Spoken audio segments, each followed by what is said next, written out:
Hello students, today we are going to talk about a very important topic of management, that is classification of plans, or you can say types of plans. As you all know, planning is thinking in advance. What is planning? Thinking before doing.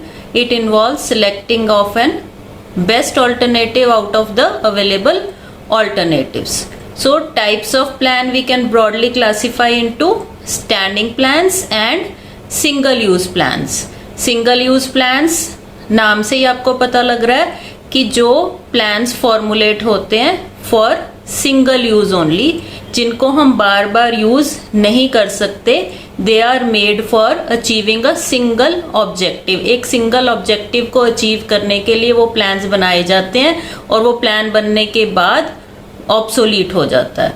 Standing plans they are used again and again for recurring purposes. कुछ ऐसे plans होते हैं जो standing plans हैं जिनको बार बार हम use कर सकते हैं, जिनको for a long term use किया जा सकता है, फॉर रिपीटेड पर्पसेस के लिए यूज किया जा सकता है. So various types of plans, they are goals, objectives, methods, procedures, strategies, budgets, programs, and really they are very confusing. आप सब ने देखा होगा बहुत ज़्यादा confusion है, सब मिलते जुलते हैं. So we will talk about these types of plans one by one and try to understand the difference. Basic difference क्या है, इनके बेसिक कंसेप्ट आपको एक बार समझ में आ जाएंगे तो आपको उनकी मेरिट्स, डीमेरिट्स और डिफरेंसेस लिखने इजी हो जाएंगे. So let's start.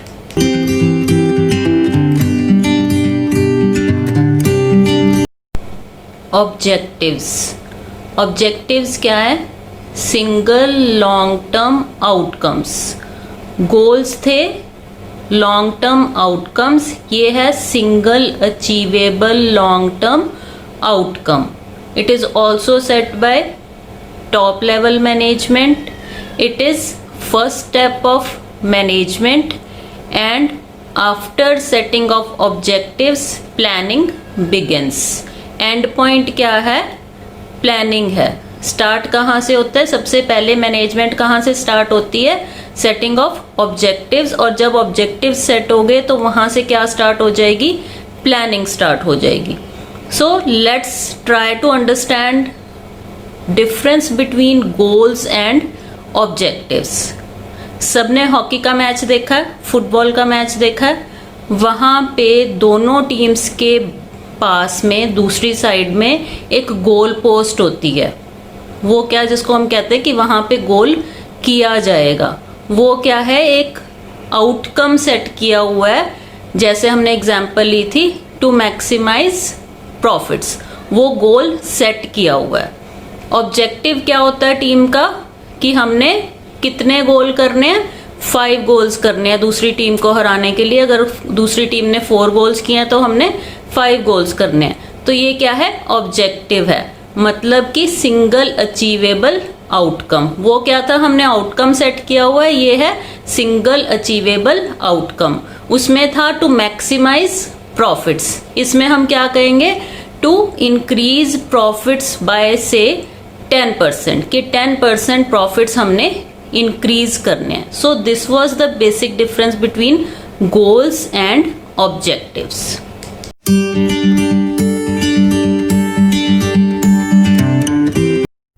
Next important type of plan is strategy. Strategy is also a standing plan because it is related with long term objectives.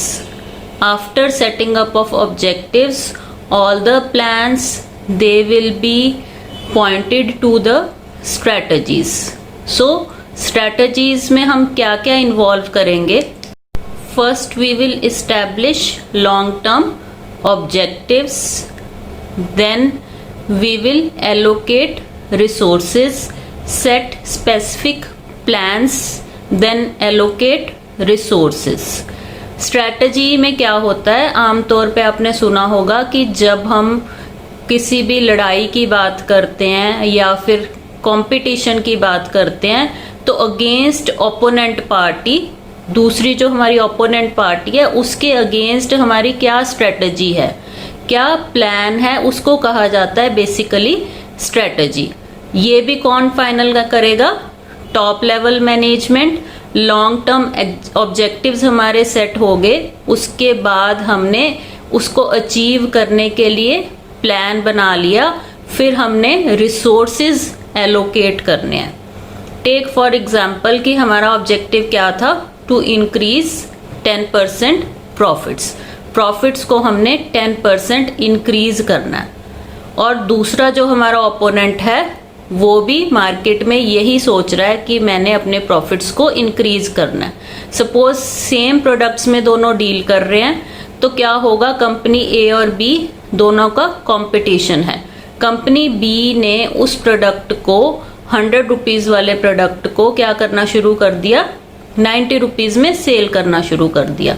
उनकी सेल्स बढ़ जाएंगी तो प्रॉफिट भी इंक्रीज हो जाएगा। अब उन्होंने 90 रुपीज में कैसे किया होगा? By reducing the cost. तो हमने क्या देखना है कि हमारी स्ट्रेटजी क्या होगी, क्या हमने कॉस्ट रिड्यूस करनी है या फिर हमने सेल्स को इंक्रीज करना है ताकि हमारी जो प्रॉफिट का ऑब्जेक्टिव है वो अचीव हो जाए। So this was strategy.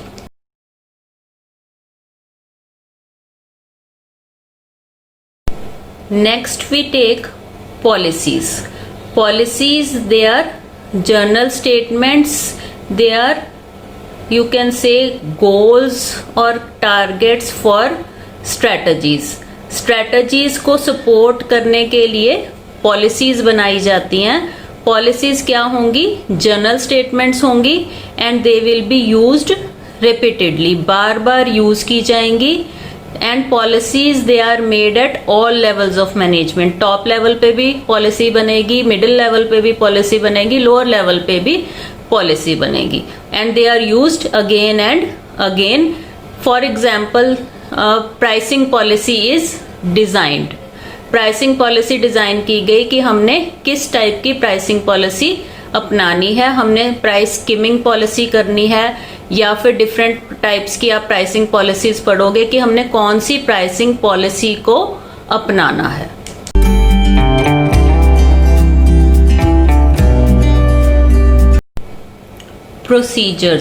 Procedures they are guideline for actions. Difference is they are step wise guide to achieve the routine work.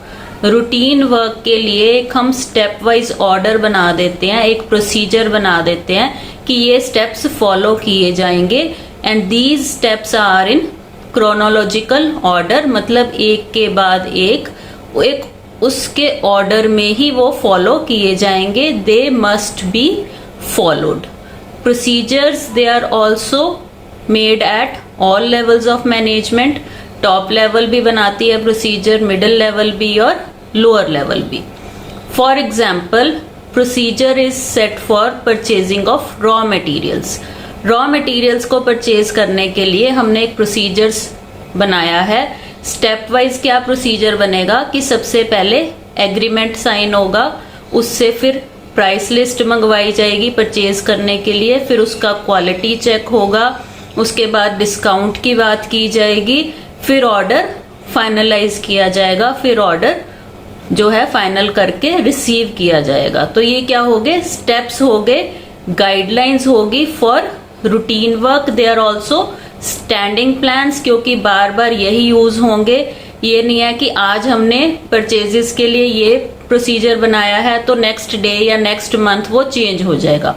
For long term these procedures are to be followed and these are not so rigid. Some flexibility is there in procedures.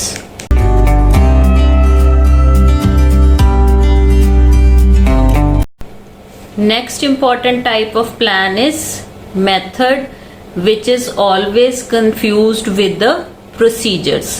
Procedures और methods जो हैं वो बहुत confusing हैं आपस में, so we will take methods now.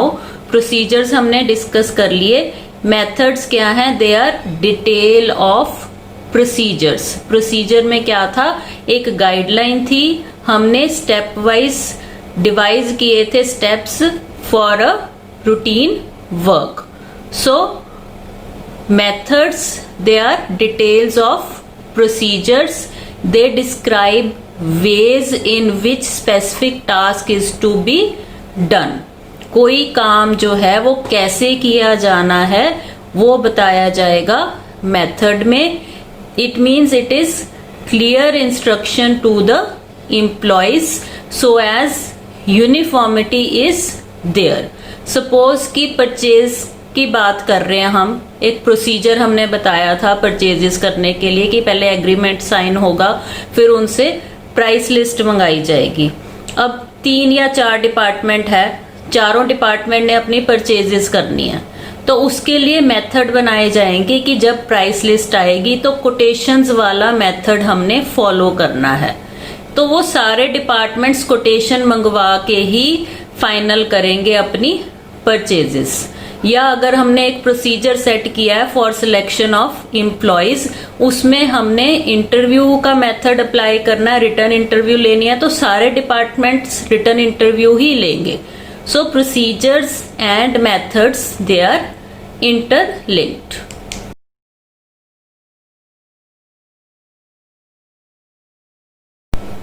Next are the rules। Rules are also standing plans, they are used again and again। What are rules? They are very specific statement that define action or non-action। Rules क्या है, किसी भी organisation को, business enterprise को discipline में रखने के लिए रूल्स बनाए जाते हैं। स्पेसिफिक स्टेटमेंट्स हैं एक्शन या नॉन एक्शन से related, like no smoking in the premises. Premises में स्मोकिंग अलाउड नहीं है, ये क्या है, रूल है। And it must be followed, इसमें कोई फ्लेक्सिबिलिटी नहीं है, they are always rigid, they must be followed. और रूल्स को फॉलो करने के लिए कुछ हम बोनस भी दे सकते हैं, कुछ इंसेंटिव पॉजिटिव भी दिए जा सकते हैं, और रूल्स को नहीं फॉलो करने के लिए एम्प्लॉय को पेनलाइज भी किया जा सकता है, कुछ पेनल्टीज भी लगाई जा सकती हैं।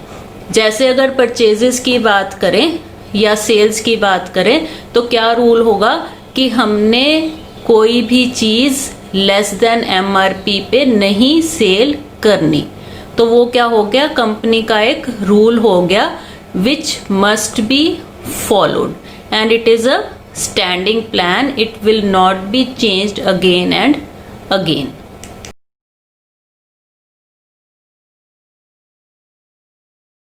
Now we will discuss about the single use plans।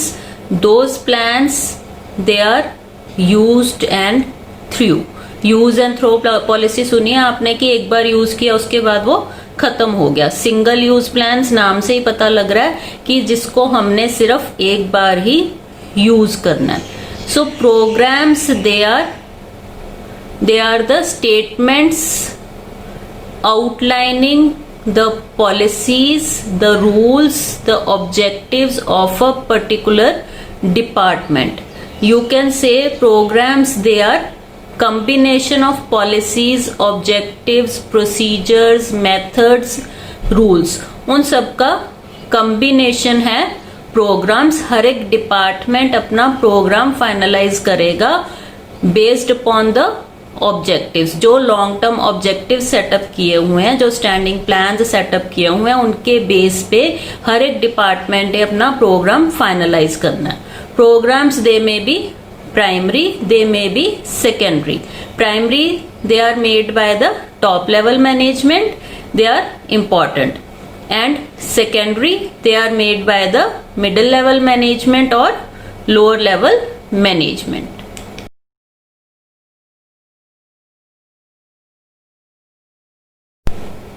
I hope you have understood all the concepts, the classification of plans, types of plans।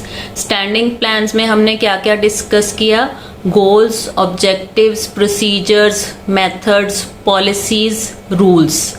single use plan में हमने क्या क्या डिस्कस किया, programmes and budgets.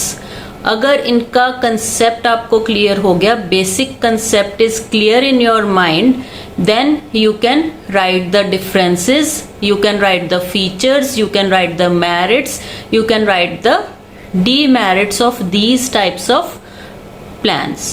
So stay tuned.